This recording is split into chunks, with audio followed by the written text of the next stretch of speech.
जब माँ यशोदा दधी मंथन कर रही थी तो माँ यशोदा अपने माथे पर जो अनेक प्रकार के फूल पहने हुए थे, फूल का गजरा होता है ना, चमेली का, मालती का, गुलाब का, माताएं अपने बालों में पहनती हैं।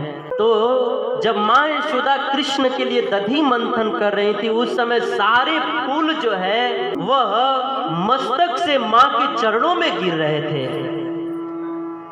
आचार्यों ने प्रश्न उठाया कि वो फूल माता यशोदा के चरणों में क्यों गिर रहे थे। तो हमारे श्रील विश्वनाथ चक्रवर्ती ठाकुर जी बहुत सुंदर बात कहते हैं, क्योंकि जो ब्रज वृंदावन के जो फूल भी है ना, वे ब्रज वृंदावन के फूल भी जड़ नहीं है, वो भी चेतन है। जैसे हम लोग सोचते हैं वैसे ब्रज के फूल वे सब भी चेतन है और वो सब भी सोचते हैं। तो फूलों ने क्या सोचा, जो माँ यशोदा कृष्ण की सेवा में लगी है, ऐसे भक्त के मस्तक पर नहीं, ऐसे भक्त के तो चरणों में रहना चाहिए। यह सोच करके सारे पुष्प जो है, मालती, चमेली, मोगरा, गुलाब, सारे फूल जो है माँ यशोदा के चरणों में गिर रहे थे। क्योंकि जो सेवा करते हैं, जो भगवान की सेवा करते हैं, उनके मस्तक पर नहीं रहना चाहिए, उनके चरणों में रहने में ही फायदा है। भागवत के 8वें स्कंद में 8वें स्कंद में कथा है कि एक बार गजेंद्र नामक हाथी सरोवर में पानी पीने गया और उसी समय एक बहुत विशाल मगरमच्छ ने उस हाथी का पांव पकड़ लिया। हाथी ने मगरमच्छ के चंगुल से छूटने का बहुत प्रयास किया पर छुड़ा नहीं पाया। अंत में उसने भगवान को याद किया, क्योंकि हारे को हरि नाम। जब हम जीवन में खुद प्रयास करते करते थक जाएं फिर भी सफलता न मिले तो उस समय दोनों भुजा उठाकर भगवान को पुकारना चाहिए, हरे कृष्णा हरे कृष्णा।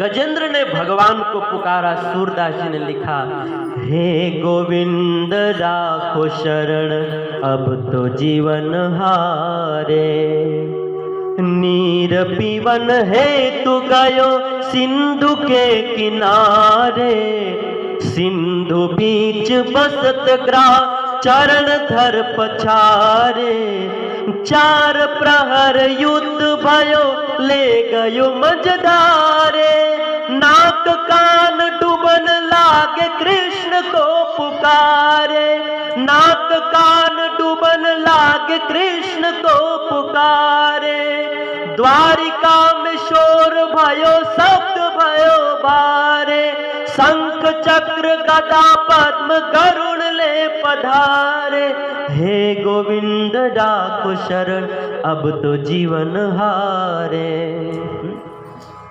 उस गजेंद्र नामक हाथी ने अपने सूंड में एक कमल का फूल लेकर भगवान को पुकारा।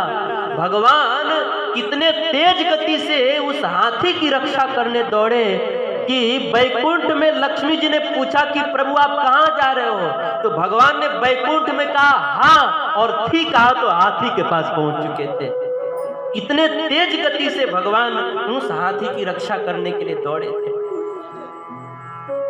और भगवान पहुंच करके उस घटना स्थल पर पहुंच करके सबसे पहले भगवान ने क्या किया, वो जो मगरमच्छ था अपने चक्र से उसका गर्दन काट दिया, और गर्दन काटते ही उस मगरमच्छ को तुरंत भगवान के जैसा चतुर्भुज स्वरूप प्राप्त हुआ और वह भगवान के बैकुंठ चला गया। और फिर बाद में भगवान जो है उस सरोवर में घुसे और उस हाथी को अपने हाथ से उठा करके भगवान बाहर लाए और अपने पीतांबर से भगवान ने हाथी के घाव को पोंछा। जैसे राम जी ने जटायु के जख्म को अपने जटा से साफ किया था, वैसे ठाकुर जी ने अपने पीतांबर से, अपने पीतांबरी से भगवान जो है उस हाथी के जख्म को साफ किए। और फिर जो है प्रसंग बड़ा है, आगे चल करके उस गजेंद्र को ही भगवान ने मुक्ति दिया। तो प्रश्न होता है कि भगवान जो है रक्षा करने आए थे गजेंद्र की, और प्रार्थना भी किया था गजेंद्र नामक हाथी ने, और दुख में भी था गजेंद्र ही। तो भगवान जो है सबसे पहले गजेंद्र का उद्धार न करके सबसे पहले ग्राह का उद्धार क्यों किया, मगरमच्छ का उद्धार क्यों किया? तब हमारे संत लोग कहते हैं क्योंकि गजेंद्र जो है, हाथी जो है, वह तो भगवान का चरण पकड़ा था, लेकिन मगरमच्छ जो है भगवान का चरण करने वाले गजेंद्र भक्त का चरण पकड़ा हुआ था। इसीलिए भगवान ने सबसे पहले मगरमच्छ का उद्धार किया। इस प्रसंग से भगवान ने जगत को बतलाया कि देखो, अगर आप मेरा चरण पकड़ोगे तो आपका उद्धार बाद में होगा, लेकिन आप मेरे भक्तों का चरण पकड़ लोगे तो आपका सबसे पहले उद्धार होगा। तो कहने का भाव यह है कि भक्तों के चरणों में रहने से फायदा है, इसीलिए चरणों में रहना चाहिए। कुछ लोग सिर पे रहना चाहते हैं।